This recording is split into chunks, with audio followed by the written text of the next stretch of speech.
तो आपको निश्तर का एक बहुत बड़ा गेट मिलेगा। निश्तर के गेट के करीब हम पहुँच चुके हैं।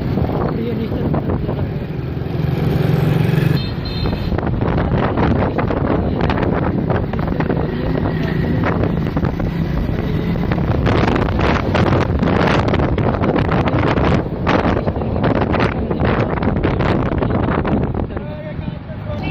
ये गेट नंबर 1 है निश्तर का।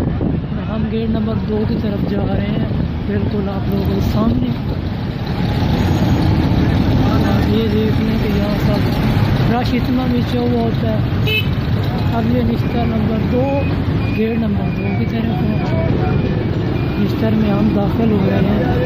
अब ये देख सकते हैं, ये 2 नंबर गेट है और यहाँ से हम एंटर हो गए हैं निश्तर के अंदर।